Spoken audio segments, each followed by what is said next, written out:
जी हाँ, हैं कितने तैयार। हम ब्रेक के बाद स्वागत है आपका। आर्यन अभियान में लगातार हम चर्चा कर रहे हैं कि किस तरीके से बाढ़ का खतरा मंडराने लगा है, लेकिन प्रशासन ऐसा लगता है कि अभी भी सो रही है, उसे कोई फर्क नहीं पड़ रहा है। गोपालगंज की भी कुछ ऐसी तस्वीर है। गोपालगंज में गंडक नदी का कहर थमने का नाम नहीं ले रहा। गंडक की उफान की वजह से आधा दर्जन गांव कटाव के शिकार हो गए हैं। कटाव के कारण सैकड़ों एकड़ में लगी गन्ना की फसल भी बर्बाद हो गई है। प्रशासन ने बाढ़ पर नियंत्रण पाने के लिए अभी तक कोई ठोस कदम नहीं उठाया है, जिसकी वजह से ग्रामीणों में गुस्सा है। नाराज ग्रामीणों ने कटाव का निरीक्षण करने आए सीओ और एसडीओ को भी वहां से भगा दिया और हंगामा शुरू कर दिया। हालांकि बाद में डीएम ने कटाव स्थलों का खुद निरीक्षण किया और बांध सुरक्षित होने का आश्वासन भी लोगों को दिया। तो गंडक की हम आपको तस्वीर दिखा रहे हैं। ब्रेक से पहले हमने आपको कोसी नदी की तस्वीर दिखाई थी कि किस तरीके से सहरसा के तटबंधी जो गांव है वो पूरे तरीके से कटाव वहां पर शुरू हो गया। और ये तस्वीर गोपालगंज की, वहां पर भी बाढ़ का खतरा मंडराने लगा है। तस्वीरों में आप देख सकते हैं ज्यादा दूर पानी नहीं रह गया है। कटाव इतना ज्यादा हो चुका है कि गांव को अपने में शामिल कर सकता है ये पानी। ग्राम सेवक वीडियो और कोई नहीं आता है। 500 घर यहाँ ढह चुका है। यहाँ कोई चारों तरफ से पानी घेरा हुआ है। कौन कौन सा गांव कट रहा है यहाँ पे? कटघारवा, मसूदपुर, खाब, मेहदिया, मसान थाना सब ढह रहा है। खेत बाड़ी तो गिर गई। ये मेरा तत्काल में हमने के घर गिर रहा बा, आंगनबाड़ी केंद्र भी गिर गई। ये है अब तक सरकार से हमने कौन मतलब राहत, एको पैसा के मतलब राहत हमने के नाम मिलो। कल भी कार्य हुआ है। आज होने का मुख्य कारण है कि गाँव ग्रामीणों द्वारा काम को रोक दिया गया और कुछ बोरा क्रेट वगैरह भी पानी में फेंक दिया गया। भरा हुआ बोरा और खाली बोरा भी पानी में फेंक दिया गया और काम को रोक दिया। तो जैसा कि चीफ इंजीनियर साहब बतला रहे हैं, सुरक्षित है। हम लोग भी इसको देख रहे हैं कि किसी तरह से नहीं हो, जोखिमी बेचती है, किसी तरह के संसाधन का अभाव न हो। इसी के लिए हम और एसपी साहब दोनों ही आप हैं। और अभी के हिसाब से तो ठीक है, लेकिन पूरे बरसात तक बचना चाहिए, इसके लिए इनकी तैयारी है। देख लिया आपने ये तस्वीर, गोपालगंज की तस्वीर। अब एक और तस्वीर आपको दिखाते हैं मोतिहारी की, जो 22 जून 2013 की है।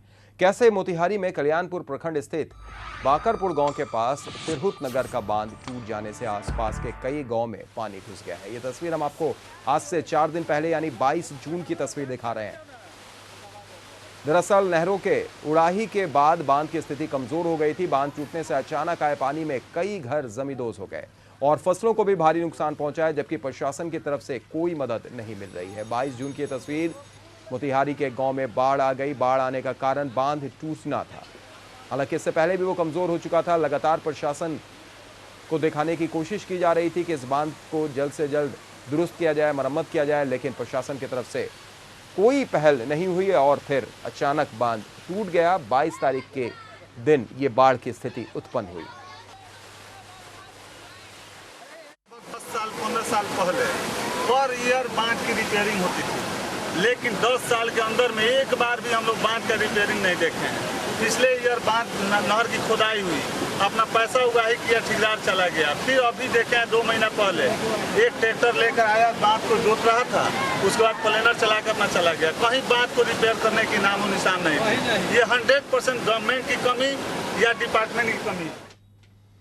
जी हाँ, डिपार्टमेंट की कमी है, विभागीय लापरवाही है। ये कई सवाल खड़े हो रहे हैं, लेकिन सबसे बड़ा सवाल ये है कि सुपौल हो, सहरसा हो, गोपालगंज हो या फिर मोतिहारी की तस्वीर हो, हर तरह की यही स्थिति, हर तरफ एक ही नज़ारा। चलिए, हमारे साथ अब एक और खास मेहमान जुड़ गए हैं स्टूडियो में। मुशर्रफ अली साहब हैं, कांग्रेस नेता। बहुत बहुत स्वागत मुशर्रफ साहब आपका। मुशर्रफ साहब, ब्रेक से पहले हमने कोसी नदी की तस्वीर दिखाई थी कि किस तरीके से एक बार फिर वो उसका जो रुख है वो बड़ा डराने वाला है, काट रहा है उस जमीन को वहां पर और पानी बढ़ रहा है। दूसरी तस्वीर गोपालगंज की आपने अभी देखी, मोतिहारी की अभी आपने देखी। सबसे पहला सवाल मेरा आपसे ये कि आखिर क्यों इस तरीके की स्थितियां लगातार होती रह रही हैं? देखिए, सबसे बड़ा यह है कि आज़ादी के आज 65 साल से ऊपर होने जा रहे हैं। 30 साल पहले जो काम हुआ बांध के सिलसिले में मजबूती से, ये 25-30 साल में बिहार सरकार, किसी की भी सरकार रही हो, हम ये नहीं कहते हैं कि नॉर्थ बिहार के बाढ़ के इसमें सही मानों में कोई सीरियस ढंग से काम नहीं हुआ। मेरा बार बार ये कहना है कि नॉर्थ बिहार में इन लोगों को, चाहे कोसी हो, गंडक हो, ये सब में इन लोगों को ब्यूरोक्रेट्स के लिए ये चारागाह हो गया है। इसलिए कि वहाँ पर जो अगर बाढ़ नहीं आएगा तो इन लोगों को पैसा नहीं, इसलिए कि इसका कोई अकाउंट्स नहीं है बोल्डर का कितना डाला गया। ये चला आ रहा है 25-30 साल से हम देखें, चाहे जगन्नाथ मिश्रा जी की सरकार हो चाहे किसी की भी सरकार हो, ये बोल्डर सप्लाई के मामले में बदनाम रहे हैं जगन्नाथ जी भी। और ब्यूरोक्रेट्स देखिए, साल भर आपको काम करना होगा इस पर बाढ़ नियंत्रण के लिए। आप 2 महीने में आप चाहते हैं, 1 महीने में चाहते हैं तो काम वो नहीं होगा। सरकार इसमें सीरियस होना चाहिए कि हम साल भर जहाँ जहाँ बाढ़ आने का ये है ठीक ढंग से बांध हो। दूसरी बात यह है कि मैं बार बार ये कह रहा हूँ कि बाढ़ को रोकने के लिए सबसे बड़ा उपाय ये है कि मध्य बिहार आपका सूखे से त्रस्त है।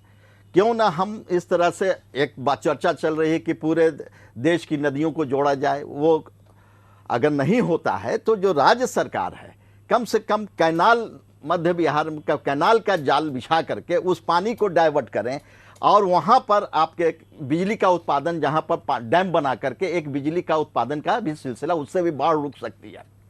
लेकिन सरकार की इच्छा शक्ति है, इसलिए कि मेन कमाई जो ब्यूरोक्रेट्स का है ये यही है। लेकिन उसी सरकार में तो अब आपका भी समर्थन हासिल हो देखिए चुका है। देखिए समर्थन हम नीति के आधार पर दिए हैं कि भाई कम्युनल फोर्सेस को रोकने के लिए दिए हैं। मैं इनके सहयोगी नहीं हूं, ये खराब काम करेंगे तो इनके लिए भी मैं आंदोलन करूंगा, हमारी पार्टी बिहार में आंदोलन करेगी। मैं तो वहां पर भाजपा को रोकने के लिए कि सर नहीं उठावे कम्युनल फोर्सेस, इस वजह से सपोर्ट किया है। लेकिन इनके काम, जो अच्छा काम करेंगे इनकी तारीफ करेंगे, खराब काम करेंगे हम विरोध करेंगे। मुशर्रफ साहब, एक सवाल आपसे करना चाहेंगे। पहले तो सही मायनों में जिस तरीके से आपने बड़े साफगोई से कुछ चीज़ों को कबूला और ये भी कहा कि ये शुरू से चला आ रहा है, जगन्नाथ मिश्रा की सरकार हो, लालू प्रसाद की सरकार हो या फिर अब नीतीश कुमार की सरकार हो, ये चीज़ बहुत शुरू से देखते हुए चले आ रहे हैं। आपने कुछ सुझाव भी दिए कि एक कैनाल बनना चाहिए जिस वजह से, और उसका फिर हम अच्छा इस्तेमाल कर सकते हैं, बिजली भी बना सकते हैं। लेकिन फिलहाल जो मेरा भी आपसे एक सवाल है वो ये कि इन तस्वीरों को देखने के बाद जो आपने देखा कि गांव बिल्कुल जमींदोज होने के करीब आ गए हैं, नदियां आगे बढ़ रही हैं, कटाव तेजी से हो रहा है, इस पर किस तरीके से अभी करना चाहिए, क्या कुछ करना चाहिए, प्रिवेंशन किस तरीके से? अब तो प्रिवेंशन भी नहीं कहेंगे, अब तो क्योर होगा। बिल्कुल, अब जहां जहां जो बांध अगर टूटने का खतरा है जी, जो टूट गया है तो उसको तो अभी किसी तरह से रोका जा सकता है, और जो उनको जो वहाँ गांव में जो लोग हैं उनको कहीं पर विस्थापित किया जाए। अभी फिलहाल जो बांध है अभी तत्काल बना हुआ, उसको ठीक ढंग से रिपेयर कर करके उसको देखा जाए कि कहीं और ना त्रास दिया जाए बाढ़ की। अब देखिए कि कुशा टूटा, अब तक कुशा के नाम पर कितना लोग दोहन कर चुके, लेकिन वहाँ का भी हाल ऐसे ही है। अभी कोई खास ना वहाँ के लोगों को ठीक ढंग से विस्थापित किया गया है और ना वहाँ पर बांध का ठीक से काम हुआ है। तो मेरा ही कहने का है कि तत्काल सरकार को जागना होगा अभी फौरी तौर पर, इसलिए कि अगर सोई हुई सरकार रहेगी, सरकार इसमें हमको लगता है कि इसमें सीरियस ही नहीं है। इरिगेशन डिपार्टमेंट इनका जो है, आपदा डिपार्टमेंट सीरियस नहीं है, इसलिए कि इन लोगों के कमाई का जरिया है। बाढ़ आवेगा, सुखाड़ रहेगा, इसलिए कि इसका कोई अकाउंट्स रहता नहीं है। इन लोगों के लिए दशहरा दिवाली है ब्यूरोक्रेट्स के लिए। और बिहार के अंदर जितने ब्यूरोक्रेट्स, हम खुल करके कहते हैं, बिहार को चारागाह बना दिया है। यहाँ से लूट करके जाते हैं और बेंगलोर में, दिल्ली में, पंजाब में फार्म हाउस बना करके रह रहे हैं। चलिए, यानी लोगों पर आपदा और विपदा, और दूसरी तरफ अगर सरकारी मुलाजिमों की बात करें तो उनकी संपत्ति बढ़ रही है। देखिए, हम इस पर चर्चा कर रहे हैं, हम उसके लिए डिपार्टमेंट है, वो तो अपना काम करेगा। सरकार किसको पकड़वाएगी नहीं पकड़वाएगी उसका अधिकार है जी। लेकिन हाँ, चिन्हित तो होना चाहिए कि किस आदमी के पास क्या पैसा है नहीं है।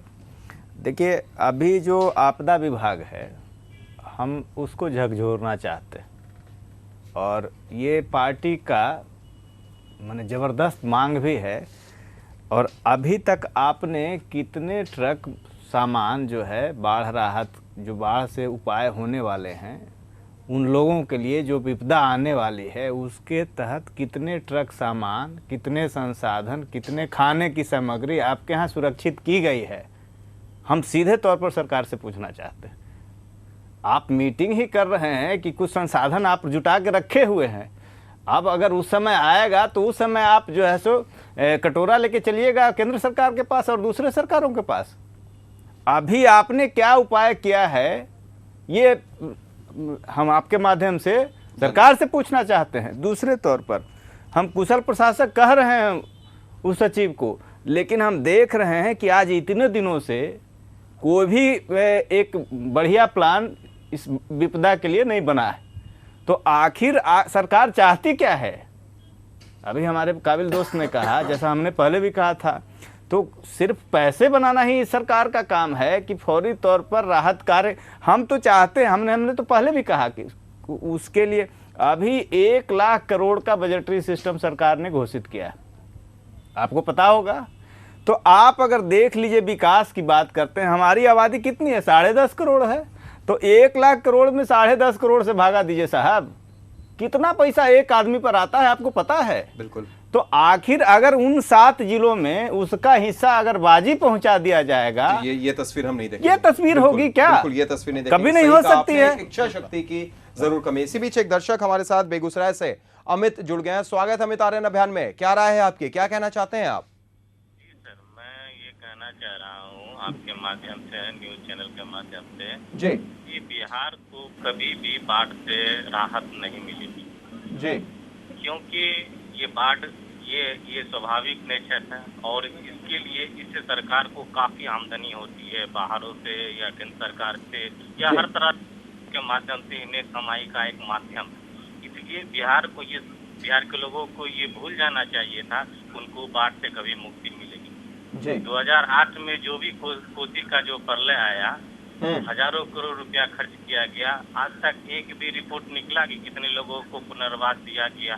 जिनके खेत चले गए, जिनके घर चले गए, वो बेघर हो गए, उनको रहने के लिए, उनकी खेती करने के लिए जमीन नहीं है, उनको किसी तरह की सहायता दी गई? उसका कोई भी तरह का एक लिखित रिपोर्ट है सरकार के पास जो दिखाना चाहती है, या उस पैसे का क्या यूज किया गया, उसका किसी तरह का इस घटना के बारे में या जो पैसे खर्च किए गए योजना में बाढ़ राहत के नाम पे, क्या उनका एक भी पेज का रिपोर्ट है सरकार के पास? वो बताना चाहेंगे बिहार के जनता को?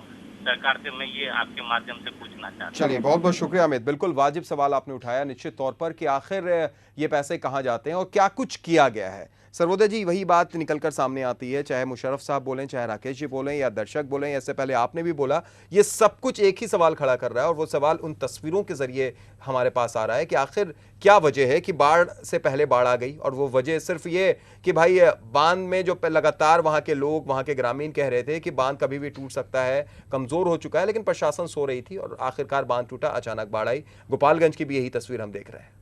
देखिए, मैं कहूँगा साफ तौर पर, किसी को अच्छा लगे या किसी को बुरा लगे, केंद्र सरकार हो या राज्य सरकार, बिहार के प्रति उपेक्षापूर्ण नीति रही, इनएफिशिएंसी रही है और करप्शन, भ्रष्टाचार रहा है और अक्षमता भी रही है। बिहार की ठोस परिस्थिति को समझते हुए जिस किस्म से यहाँ सिंचाई की योजनाएं बननी चाहिए थी, जिस किस्म से यहाँ भिन्न भिन्न नदियों के प्रकृति और उसके धारा के और उसके इलाके की समस्याओं को लेकर के अलग अलग योजनाएं बननी चाहिए थी और उन योजनाओं का फेज वाइज ही सही क्रियान्वयन होना चाहिए और फिर उसी प्रकार आपदा प्रबंधन के लिए जो एक ठोस मशीन तैयार होनी चाहिए, उसके लिए आज न तो केंद्र सरकार तैयार है और न बिहार सरकार तैयार है। अभी उत्तरांचल का तमाशा हम लोगों ने देखा। इंडियन एयरफोर्स और आर्मी की अगर वहाँ मदद नहीं ली जाए तो आपदा प्रबंधन केंद्र सरकार का भी या राज्य सरकार हो, वो फेल हो जाता है।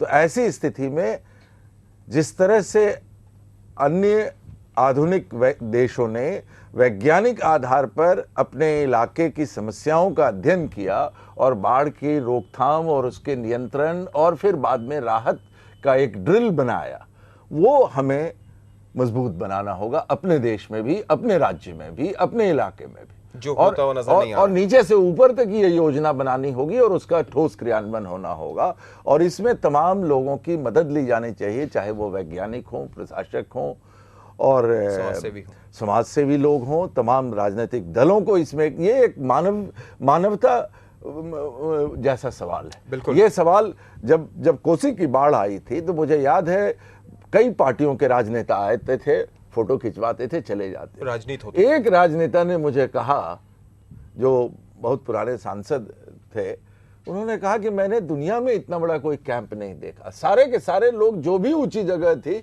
वहां सारे लोग पनाह लिए हुए थे और हजारों लाखों लोग वहां थे। यानी जो वास्तविक रिफ्यूजी कैंप सरकार बनाती है उसमें तो बहुत थोड़े से लोग दिखाई पड़ते हैं। असली लोग जहां भी कोई ऊंची जगह होती है वहां शरण लेते हैं और अपनी जान बचाते हैं। बिल्कुल मुशर्रफ साहब, बड़ी वाजिब बात की कि यहाँ पर राजनीति की बात ना करके हमको ये देखना चाहिए, ये सोचना चाहिए कि किस तरीके से क्या हो सकता है। देखिए, बिहार के साथ सबसे बड़ा दुर्भाग्य यह है कि लॉन्ग टर्म प्लान नहीं बना है। बाढ़ रोकने के लिए आपको 5 साला मंसूबा की ज़रूरत नहीं है। लॉन्ग टर्म प्लान बना करके एक ठोस नीति बना करके उस पर किसी की भी सरकार आया जाए, लेकिन बाढ़ नियंत्रण पर एक लॉन्ग टर्म प्लान आपको बनाना होगा। लेकिन दुर्भाग्य यह है कि जो हमारे यहाँ की जो ब्यूरोक्रेसी है, इस तरह से ब्यूरोक्रेट्स बिहार को बर्बाद किया है। अगर जिम्मेदार कोई, हम पॉलिटिकल पार्टी को इल्ज़ाम नहीं दे रहे हैं, अगर बिहार को अगर बर्बाद करने का अगर जिम्मेदार है तो वो बिहार में जो ब्यूरोक्रेट्स है। प्लानिंग सरकार तो बना दिया कि यह काम करना, लेकिन ब्यूरोक्रेट्स जो हैं, जो वहां पर बैठे हुए हैं, इस तरह से सरकार को। लेकिन मुशर्रफ साहब, ब्यूरोक्रेट्स पर निगरानी कौन रखेगा? हाँ, अब सुनिए, अब सवाल है निगरानी तो वो सरकार ही रख रही है। एक दौर था केबी सहाय जी का, एक दौर था श्री कृष्ण बाबू का, कि जो फाइल आती थी तो उसको स्टडी करते थे। स्टडी करने के बाद क्या लिखा है उसको नोटिंग करते थे। ब्यूरोक्रेट्स के ड्राफ्ट पर डायरेक्ट साइन नहीं करते। आज जो फाइल आती है मुख्यमंत्री के यहाँ या किसी मंत्रालय में, आंख बंद कर करके साइन अप करते जाएं, क्या उसमें लिखा गया है, क्या ये किया गया है, क्या डेवलपमेंट किया, कोई फाइल पढ़ता नहीं आज का मंत्री। अब हम कोई भी, चाहे हमारी भी सरकार क्यों ना हो, मंत्री फाइल नहीं पढ़ता है, बस आया फाइल साइन करते जाइए। ये विडंबना हो गई है। तो जब तक नॉलेज आपको नहीं होगा कि क्या प्लानिंग बन करके आई है, वैसे मंत्री को लाइए बैठाइए। नॉलेज तो तब होगा जब आप में इच्छा शक्ति जगेगी और आप अपनी जेब मोटी करने के बजाय जनता के बारे में सोचें। देखिए, हम सबको ये नहीं कि जेब मोटी का, देखिए पॉलिटिकल पार्टी, चाहे वो सीपीआई की सरकार हो चाहे सीपीएम की सरकार हो, देखिए पॉलिटिकल लोगों को बदनाम किया गया है। क्रीम तो खाते हैं ब्यूरोक्रेट्स, छाछ मिलता है पॉलिटिकल पार्टी के मंत्री वगैरह को। जो प्लानिंग का जो है, इसलिए कि एग्जीक्यूटिव नहीं, आपको बता देते हैं। ये जो मैं बता रहा हूं कि आज जो छोटे छोटे क्लर्क को और एसडीओ को और सीओ को आप पकड़ रहे हैं कि रिश्वत होने के, सबसे पहले तो नकेल ये ब्यूरोक्रेट्स पर डालना चाहिए। आज जो बहुत बड़ा ये हो रहा है कि हम फलाना इसको मुशर्रफ साहब, हम दूसरी तरफ जा रहे हैं। हम चर्चा कर रहे थे बाढ़ के लिए, वक्त की हमारे पास संक्षेप में अपनी बात। मेरा ये कहने का है कि लॉन्ग टर्म प्लान बनाना चाहिए बाढ़ नियंत्रण के लिए, और कैनाल का जाल बिछाना चाहिए। और आज जो बिजली की, जो पावर की जो क्राइसिस है, हम उसी पानी को वहां पर जहां पर बाढ़ का है वहां पर हम डैम बनावे और बिजली का उत्पादन करें, जिससे राज्य का, हम केंद्र पर भी हम डिपेंड नहीं करेंगे, आश्रित नहीं रहेंगे, हम अपने आप खुद कफील हो जाएंगे। चलिए, बिल्कुल राकेश जी, हम आपके पास भी आएंगे, लेकिन उससे पहले एक दर्शक हमारे साथ जुड़ गए हैं। स्वागत है शर्मा जी, क्या कहेंगे आप? मैं कहना यह चाहता हूँ जी, जो ये हमारी आदत हो गई है, जब प्यास लगे तो कुआं खोदें जी, और इसी में हमारा संसाधन बर्बाद होता है। और बर्बाद होने, जो संसाधन को लाने वाले या इसका उपयोग करने वाले माध्यम जो है, जी, बाढ़ नियंत्रण के बाढ़ या ड्रॉट नियंत्रण के बदले उसका उपयोग अपने निजी विकास में करते हैं। चलिए, बिल्कुल बिल्कुल सही कहा शर्मा जी, आपकी बात से हम इत्तेफाक रखते हैं कि जब प्यास लगती है तब कुआं खोदा जाता है। बहुत बहुत शुक्रिया जुड़ने के लिए। एक अंतिम प्रतिक्रिया राकेश जी, बिल्कुल संक्षेप में। हम फिर से सरकार को झकझोरना चाहते हैं जी, और पानी का शाब्दिक अर्थ भी इनको समझा देते। पानी का जो शाब्दिक अर्थ है शायद ये भूल गए। तो पानी के कई अर्थ होते हैं, अगर ये समझना चाहती है सरकार तो इस बरसात में भी पानी पानी हो जाएगी जी। दूसरे, और पानी को रोका भी नहीं जा सकता, ये भी सुन लीजिए। पानी को मोड़ा जा सकता है, पानी को रोकने की कुवत किसी माई के लाल में नहीं हुई है, और ये भी सरकार भी नहीं रोक सकती, ये भी तय है। लेकिन एक हम कल पढ़ रहे थे, एक आर्टिकल आया है, और वो दयाल साहब डायरेक्टर थे जियोलॉजिकल सर्वे ऑफ इंडिया के, उन्होंने लिखा है, उनका आगाज है कि फिर से इस इलाके में भी क्लाउड बर्स्ट हो सकता है। हमने पढ़ा है, कल परसों ही हम पढ़ रहे थे। तो यहाँ भी बादल फट सकता है, तो उसके लिए सरकार अपना पानी दिखाए जल्दी से जल्दी, नहीं तो फिर हम लोग भी सड़क पर इनको पानी दिखाने का काम करेंगे। चलिए राकेश जी, एक अंतिम प्रतिक्रिया सर्वोदय जी आपकी भी संक्षेप में। मैं यही कहूंगा कि इसमें ब्यूरोक्रेट्स का तो दोष है ही, लेकिन ब्यूरोक्रेट से ज़्यादा वो राजनेता जिम्मेदार हैं जो केंद्र में शासक वर्ग में रहे हैं या राज्य में शासक वर्ग में रहे, क्योंकि संसदीय जनतंत्र में ताकत किसके हाथ में होती है? पार्लियामेंट के हाथ में होती है, असेंबली के हाथ में होती है, मिनिस्ट्री के हाथ में होती है। और अगर हम ब्यूरोक्रेट पर लगाम नहीं लगा सकते, भ्रष्ट ठेकेदारों और इंजीनियरों पर लगाम नहीं लगा सकते, तो इसका मतलब है कि मिली भगत। सिर्फ आप जब पीटना होता है तो अपने को बचाने के लिए किसी एक तबके पर ज्यादा हमले कर देते। चलिए, मैं समझता हूं कि संपूर्णता में चीजों का आकलन करना चाहिए और सिर्फ लॉन्ग टर्म प्लान नहीं, साथ साथ शॉर्ट टर्म प्लान और राहत की पूरी ड्रिल भी तैयार करनी चाहिए। बिल्कुल सही कहा आपने। बहुत बहुत शुक्रिया मुशर्रफ साहब आपका, राकेश जी आपका और सर्वोदय जी आपका भी आने के लिए, अपना कीमती वक्त निकालने के लिए। आप तमाम दर्शकों का भी बहुत बहुत शुक्रिया कि आप हमारे साथ जुड़े और आपने अपनी बेबाक राय हमारे सामने रखी। इस कार्यक्रम के बारे में आप अपनी राय और सुझाव ईमेल भी कर सकते हैं और चिट्ठी के जरिए भी अपनी राय हमें भेज सकते हैं। तो आज के लिए इतना ही, दीजिए इजाजत, नमस्कार। आप इस कार्यक्रम के बारे में अपनी राय, अपने सुझाव, अपनी समस्याएं हमें इस ईमेल आईडी पर भेज सकते हैं feedback@rntv.co.in। पत्र भेजने का पता है संपादक RNTV, 306 Maharaja Kameshwar complex, Fraser road, Patna 8,01,000। Internet पर आर्यन अभियान देखने के लिए लॉगिन करें www.rntv.co.in।